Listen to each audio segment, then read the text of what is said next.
नमस्कार, मैं हूं संजीव श्रीवास्तव। आप देख रहे हैं 4PM न्यूज नेटवर्क। मित्रों, फाइनली दिल्ली को भारतीय जनता पार्टी ने फतह कर लिया। विधानसभा चुनाव 2025 में वो करिश्मा बीजेपी करने में सफल हो गई, जिसकी कोशिश बीते 2 चुनावों में प्रधानमंत्री नरेंद्र मोदी के चेहरे के बावजूद सफलता नहीं मिल पाई थी, जीत नहीं पाई थी दिल्ली।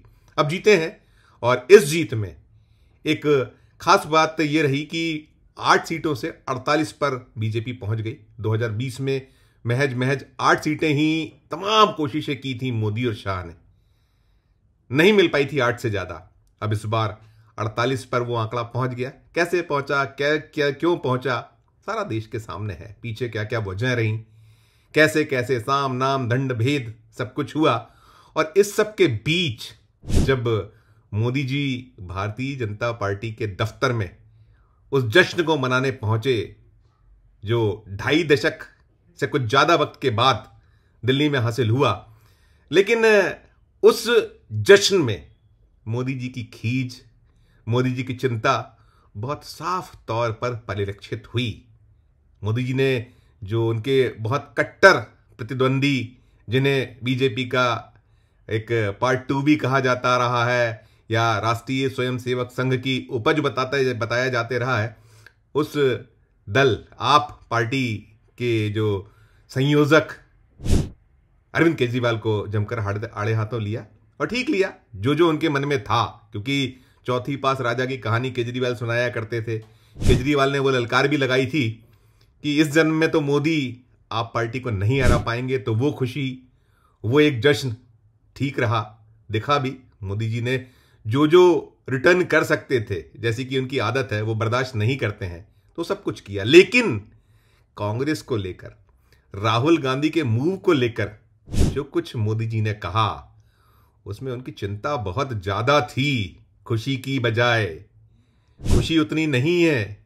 साफ अगर उसको पढ़िए, देखिए, आप देखिएगा वो उस जश्न को, मोदी जी के उस भाषण को, जिसमें वो गिना रहे थे कि 6 बार 0। साथियों, आज जनता ने फिर एक बार कांग्रेस को कड़ा संदेश दिया है। दिल्ली के चुनाव में कांग्रेस ने 0 की डबल हैट्रिक लगाई है। देश की राजधानी में देश की सबसे पुरानी पार्टी का लगातार दिल्ली में 6 बार से खाता नहीं खुल रहा है। कि विधानसभा में एक के बाद एक 3 बार हैट्रिक 0 की, लोकसभा में एक के बाद एक 0 की हैट्रिक, यानी 7 लोकसभा सीटें दिल्ली में एक भी बार ना कांग्रेस को कुछ हाथ लगा, ना आप पार्टी को 0-0-0। और फिर इसके बाद विधानसभा का चुनाव कि 2015, 2020 और फिर 2025। बेशक लेकिन राहुल गांधी का जो मूव रहा, वो बेचैन तो किए हुए हैं मोदी जी को। आप अगर मैंने जैसे कहा कि उस भाषण को गौर से देखिएगा, दोबारा रिवाइंड करिएगा, सुनिएगा, तो उनके वो जो हाव भाव होते हैं, चेहरे के भाव भंगिमाएं होती हैं, उसमें वो जीत की जो मुस्कान होती है, आप तो दोनों को सुनिएगा। केजरीवाल को जब वो आड़े हाथों ले रहे हैं तब, और जब कांग्रेस या राहुल गांधी के बारे में बात कर रहे हैं तब, दोनों में उन्होंने कहा ना कि कांग्रेस तो परजीवी पार्टी है, जहां जाती है वहां अपने जो साथी हैं, सहयोगी है, उसको निगल जाया करती है। अब ये तो भली बाती देश जानता है कि कांग्रेस एक परजीवी पार्टी बन चुकी है। ये खुद तो डूबती है, अपने साथियों को भी डुबोती है। साथियों, कांग्रेस एक के बाद एक अपने सहयोगियों को खत्म कर रही है। कि कौन किसको निगलता है। भारतीय जनता पार्टी ने कितने जो क्षेत्रीय दल हैं, कैसे किनारे लगाया, कैसे उनको ठिकाने लगाया। और उससे पीड़ित बहुत सारे लोग हैं, कई दल हैं, कई नेता हैं, किनारे हैं, अभी मौजूद है कि जो बड़े बढ़ चढ़ कर बीजेपी ज्वाइन करने गए थे उनके क्या आचरे, क्या हाल है, कहाँ है हाशिए पर, सब कुछ है। और जो चिंता है वो चिंता मैं आपको बताता हूं। अगर हम देखें तो सबसे खास बात यह रही है कि जो कांग्रेस का वोट शेयर है उसमें जो वृद्धि हुई है कम है 2020 की तुलना में। बेशक बहुत बड़ी वृद्धि तो नहीं है।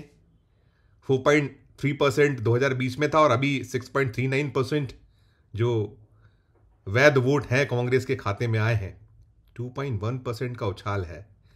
लेकिन ये सब तो सीट ना मिलना एक बात है, 2.1% वोट का बढ़ना और सीट ना मिलना।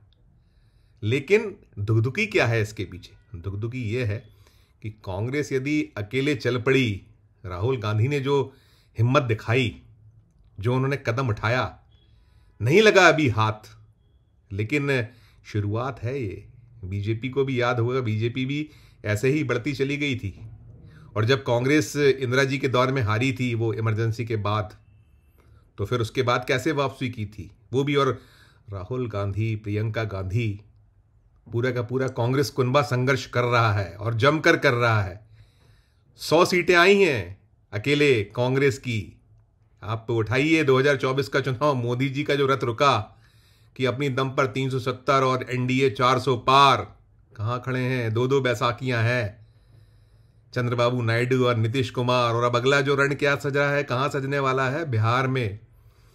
तो जो बीजेपी की कोशिश है, बीजेपी जो चाहती है कि हम जो परजीवी सचमुच में वो है, कैसे हड़पा जाता है, कैसे एक राज्य की जो क्षेत्रीय दल है उसे कैसे खत्म किया जाता है, ये बहुत सारे इसके उदाहरण हैं। अब गोदी मीडिया गिना रहा है बार बार कि 2014 से कितने राज्य विधानसभा चुनाव हुए हैं, 68 विधानसभा के राज्यों के चुनाव, और इसमें 2 दर्जन से ज्यादा भारतीय जनता पार्टी ने सरकारें बनाई, 40 सरकारें एनडीए की बनी हैं। लेकिन अब यदि राहुल गांधी अकेले चल पड़े हैं, और वो चल रहे हैं, वो सीटों की चिंता नहीं पाल रहे हैं, वो तो अपना जो खोया हुई जमीन है कांग्रेस की, जो खो चुकी है कांग्रेस, बहुत सारे राज्य हैं, तो कहीं ये दुगदुगी है उसके पीछे।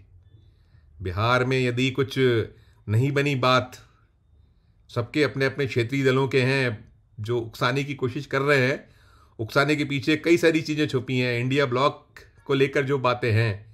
अब यदि कोई नेता है राष्ट्रीय स्तर पर जिसे जाना जा रहा है, पहचाना जा रहा है, तो वो राहुल गांधी है, प्रियंका गांधी है, कांग्रेस है जो बड़े भाई की भूमिका में है। बड़े भाई को यदि कोई उसके छोटे भाई छोटी बहनें निकालेंगी तो ठीक है, निकल जाएंगे, लेकिन वो ये ताकत तो दिखला चुके हैं, बता चुके हैं कि अब हम वापसी के मूड में हैं, और वापसी में आए बाधाएं आए, हमें वापसी करना है। और ये उदाहरण दिल्ली का चुनाव है। मैंने कहा नहीं मिली सीट, आप ध्यान करिए कि यदि हम पिछले रिकॉर्ड उठाएं 2008 में 40.31% वोट शेयर था दिल्ली में, और सरकार बनी थी कांग्रेस की, शीला दीक्षित की अगुवाई वाली सरकार तीसरी बार आई थी। और अभी जो पूरा चुनाव हुआ इसमें बहुत याद किया गया शीला दीक्षित जी को, उनके कामों को।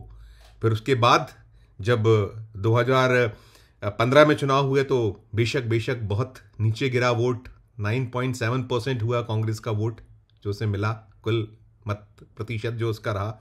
और फिर बुरे हाल हुए 2020 में जब 4.3 पर टिके। होता है, गिरते ही है ना, वो जो शहसवार मैदाने जंग में, यही तो कहना है रहा है ना, कहावत तो यही है ना। राहुल गांधी कुछ वैसे ही मूड में है, वैसे ही। और अब राहुल गांधी को कुछ कड़े कदम भी उठाने पड़ेंगे। जो कुछ दिल्ली में हुआ है, दिल्ली की जंग में 14 सीटें ऐसी रही हैं जहां केजरीवाल का खेल बिगड़ा है, और कई सीटें हैं ऐसी जहां बहुत ज्यादा मार्जिन, ठीक है कि जो उतारे गए थे उसमें मैक्सिमम जो उम्मीदवार थे उनकी जमानत जब्त हो गई, लेकिन वो सीटों का अंतर तो दुगदुगी यही है। अभी तो एक पूरे मन से नहीं उतरे थे, उतनी मेहनत नहीं की थी, संगठन बिखरा है, संगठन में ताकत नहीं बची थी, दम नहीं था, हार गए बहुत सारे लोग और जमानतें भी जब्त करवा बैठे। ठीक है, भारतीय जनता पार्टी भी यही कुछ एक दौर में गुजरा करती थी, ऐसे स्थितियों से जनसंघ था। और जब आपका उतार होता है तो फिर चढ़ाव भी आता है।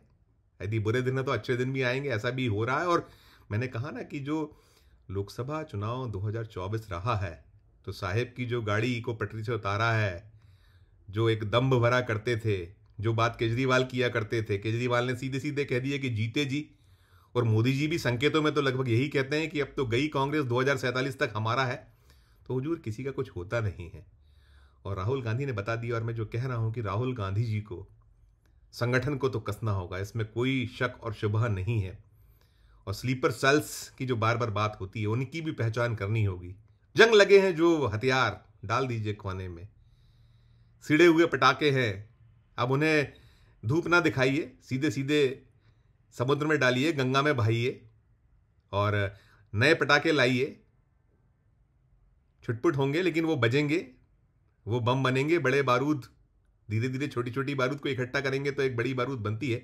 तो कुल जमा दिल्ली का जो परिणाम है वो साफ कह रहा है कि जीत भले ही भारतीय जनता पार्टी की हुई है और जश्न मनाया गया है, लेकिन साहेब और उनके जो साथी हैं चिंताओं में ज़्यादा हैं। उनकी चिंताएं इसीलिए हैं कि यदि चल पड़े हैं राहुल अकेले तो फिर बहुत मुश्किलें हो जाएंगी। अभी तो मामला बंटने बांटने का हो जाता है, नहीं पूरे मन से लड़ा जाता है।